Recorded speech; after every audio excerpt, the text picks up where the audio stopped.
자, 라임 자산운용입니다.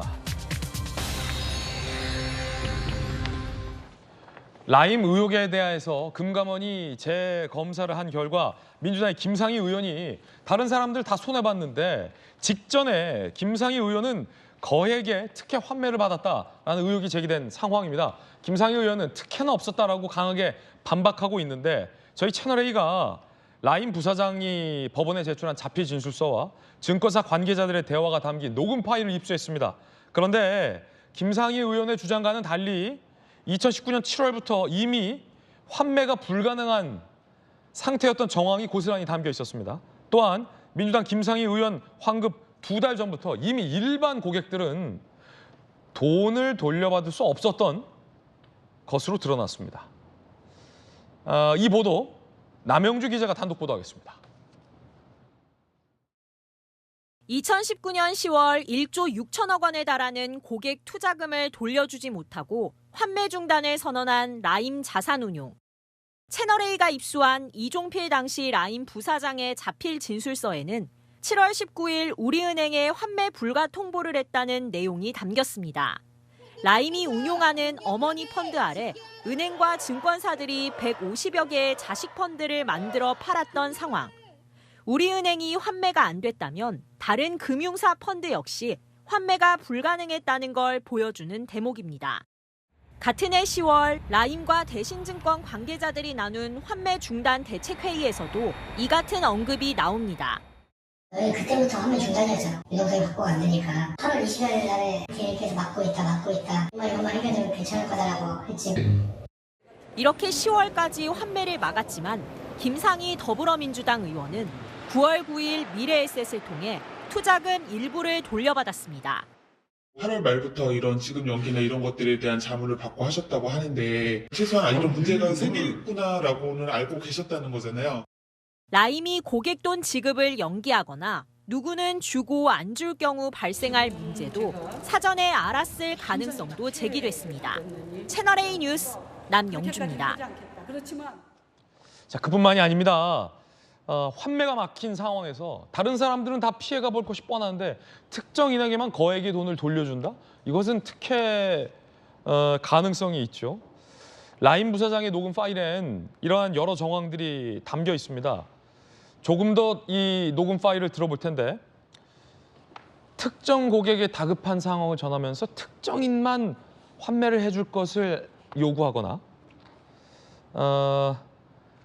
이런 논의가 밖으로 새나갈 가능성이 없다며 안심시키는 대목까지 등장합니다. 들어보시죠. 몇몇 고객은 10억 못 받아갖고 60억 날려. 관장님 돈 구하러 다녀 지금. 세금 예납한다고 돈 구하러 다녀. 그런 소리야 다. 이분들은 내주고 그 다음에 다 불러. 다른 고객들은 다 제로인데 이분들 빼놓고는. 뭐 이분들이 나가가지고 우린 계약해가지고 받았어요. 이런 사람들도 아닐 거고. 그 방법을 뭐가 있을지 좀 찾아보자. 지금 펀드에 암수도 안 되고. 아까 뭐 개인적으로 하는 게 뭐야? 어떤 방법이야? 예를 들어서 내가 고객이고 너가 가져간다라고 하면 너랑 나랑 계약을 하는 거지. 차용증처럼 계약서를 쓰는 거지. 먼저 줘라. 그렇지.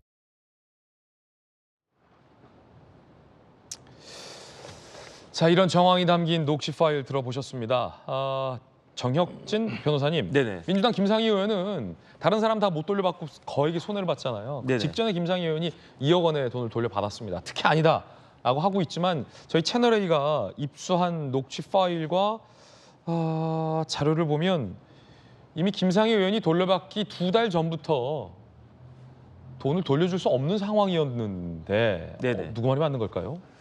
김상희 부의장이 2억을 다 돌려받은 건 아니고요. 제 기억에 한 1억 5, 6천 정도 돌려받은 거 아닌가 그 생각이 드는데 이게 그 라임 사태가 언론에 처음 등장한 게 2019년 7월이에요. 그러니까 이 펀드는 아주 불안정한 거기 때문에 사람들이 돈 빼려고 펀드런을 했어요. 하지만은 실질적으로 환매를 안 해줬거든요. 그러다가 공식적으로 이게 라임 펀드는 이제 더 이상 있을 수가 없다. 파산 선고를 하고 환매 불가를 공식적으로 선언한 것은 2019년 10월이었는데 김상희 부의장은 그 사이인 2019년 9월 9일에 상당한 돈을 돌려받았단 말이죠. 이익에는 두 가지가 있어요. 적극적인 이익이 있고 소극적인 이익이 있는 것인데 적극적인 이익이라고 하는 건 내가 얼마를 갖다 벌어들이는 거죠.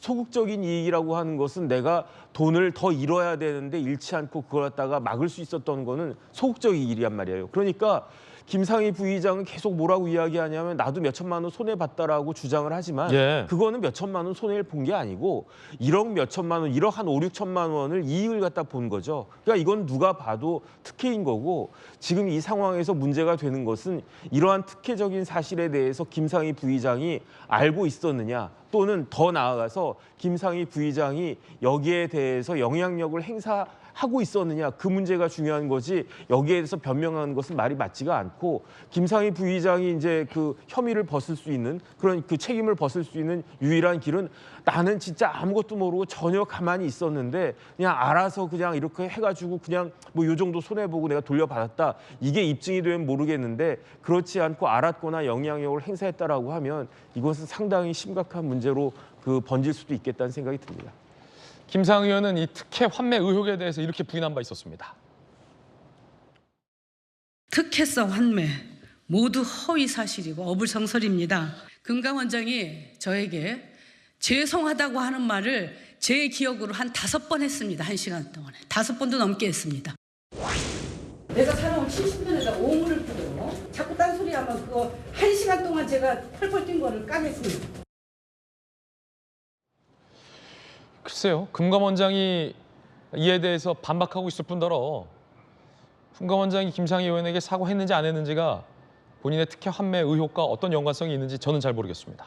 이복현 금감원장은 이조차도 부인하고 있습니다. 수만 명이 피해를 본 사안인데 피해를 회피한 것도 이익이지 않느냐. 특혜가 아니라고 말 못하겠다. 이렇게 얘기했지 특혜가 아니다. 미안하다라고 한 적은 없다라고 반박했습니다.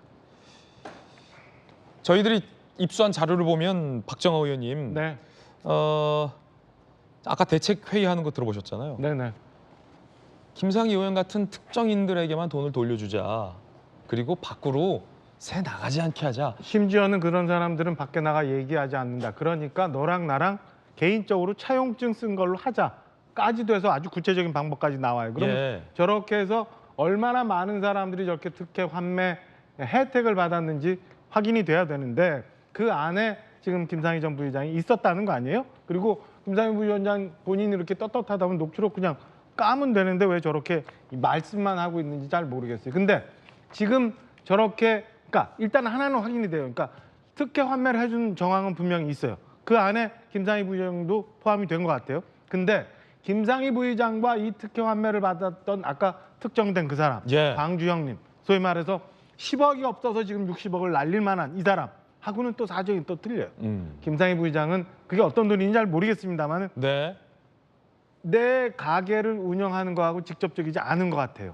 근데 이 광주영님은 그것 때문에 지금 현재 어떻게 되는지 모르지만 완전히 망했을지도 몰라요. 60억을 날렸을 수도 있다. 그러니까 이 특혜를 받았지만 이분하고는 또 사정이 틀려요. 그러니까 얼마나 많은 그 안에서 이런 정황들이 있었는지 저는 확인해 줘야 된다고 보고 지금 이 라임 펀드가 엄마 펀드가 있고 그 밑에서 자식 펀드가 있고 쭉 해서 규모가 1조 6천억 원. 어마어마하네요. 내년도 우리나라 전체 예산이 얼마냐면 650조거든요. 그러니까 한 뭐 300분의 1?